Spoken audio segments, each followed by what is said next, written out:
Exhibit RPG. Yo, gangsta great deal. Imagine me with no imagination, no imitation. It's Exhibit M. It's my improvisation. Hope I improved on what you thought was impossible. My impersonation of myself is mythological. Emperor Imhotep, I am a Saurus. I'm a monk up in the mountains, meditating in the marshes, or in the magical forest, smoking that Mary Jane, self-medicating myself. This world is so insane.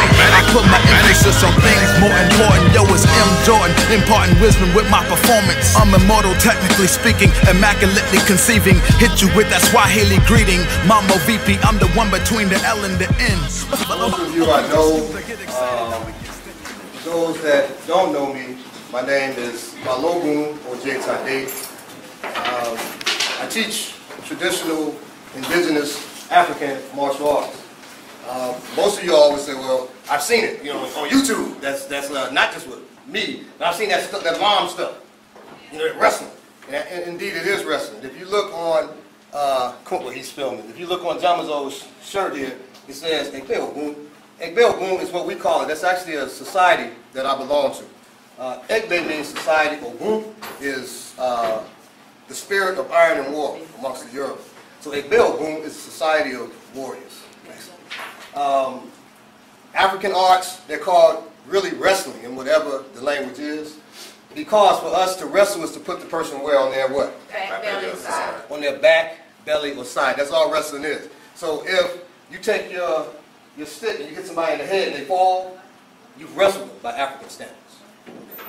It's not just throws. If I shoot with the bow and arrow, if you look on the tombs of Mahers, you'll see bow and arrow used, you'll see stick used. If I use a grenade and hit you, boom, you probably will fall if I throw a grenade and hit you, right? You've been wrestled by African standards. So it includes weapons and everything of that nature. Our object is to not be wrestled. Because if you wrestle, if he's down, right, he's more open to a finishing technique from it. So we always want to wrestle our opponent. We want to do two things. We want to wrestle them. Mainly we want to get there by taking their back. The Yoruba say, if you give a man your back, you become a what? Ancestor. You become an ancestor. We know to be an ancestor, you got to leave this physical body. So we don't want to give the person our back because it makes it easy to go ahead and wrestle us, and then it makes it easy to go ahead and make us become an ancestor. Okay? So we learn to work on this ground. A lot of people say, well, most arts from Africa don't have ground fight. That's a lie, they all do. Once again, if you look on the tombs, you see them fighting on the ground as well. You cannot be vulnerable on the ground, and know this. Know that if I put you on the ground, you're more vulnerable, and you not know how to fight on the ground. In fact, most of you have probably heard of Brazilian Jiu-Jitsu, what they call Gracie Jiu-Jitsu. Originally, they would admit, until about 1994 when it became out there, they would admit that Brazilian Jiu-Jitsu is a combination of judo from a man named Maeda and capoeira Angola. That's how Brazilian Jiu-Jitsu came into being. It's from judo and capoeira Angola. There was a man named Waldemar Santana who did capoeira Angola, and he also did judo under Maeda. He was best friends with Helio Gracie. He beat Helio Gracie. Dark black man beat Helio Gracie. The family couldn't take that.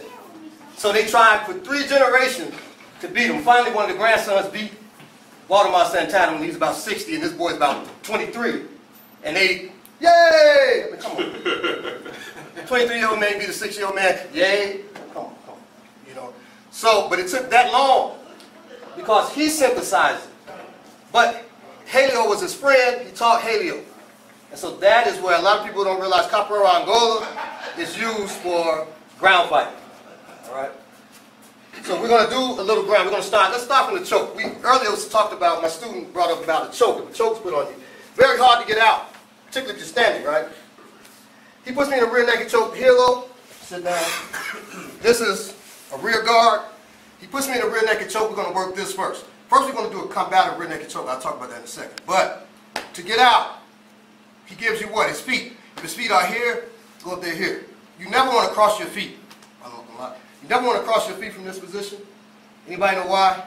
Other than those that I've told? Without caught? No. When you lock your feet here, you just lock over here. You You got it. Okay, you snap his ankle.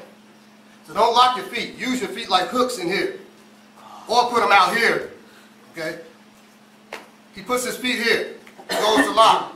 I immediately place my elbow on the inside of his leg. There's a pressure point here. It's your femoral nerve.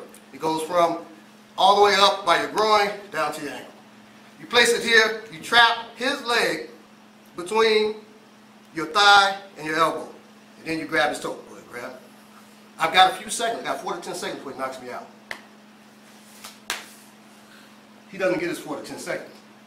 Because the pain that's here, a human being will always do more to escape pain than to gain pleasure. His pleasure is in choking me out. I put him in the pain of passing. Out from that, he lets me go. Human being will always do that. They'll do more to escape pain. Now, let's say he lays back, like they like to do in Brazilian Jiu-Jitsu. He lays back. I lay on my side. Still got it. Okay, so we're going to work that. First, I want to make a note about this rear naked choke. Can I get a knife, please? This is good for sport. Thank you. This is good for sport. My hand, see how my palm is facing away from me? And I can lock in. I want everybody to do this with your hands. Put your palm like this. You see the space in there? Yes, sir. Yes, you know, it's good for his neck. Now I want you to do it this way. Turn your palm towards you. You close off that much space. He has no space now. Tighter, but also combatively. You're doing this. You're in the midst of fighting. Oh, I'm cutting myself. You see it? He's struggling, and I'm cutting the mess out of myself. But if I put my palm towards myself, my knife is right here. I'm able to choke. After I got him, Yes, sir. cut him. Okay? Yes, sir. Then I can go to work. So keep that palm towards you. So remember, you had your weapon here.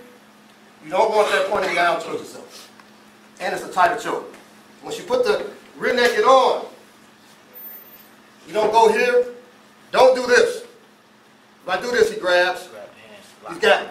He locked it. Shoot this hand behind that little question mark. The hump in his head, okay? Now you put your head against his head, all right, and squeeze. Okay, expand your chest as you squeeze. That's how you do the choke. All right? So we're going to partner up.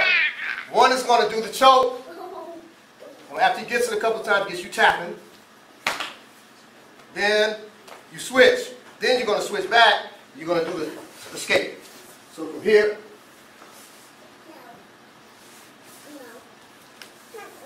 lock it. Good. Go ahead, work. Have fun.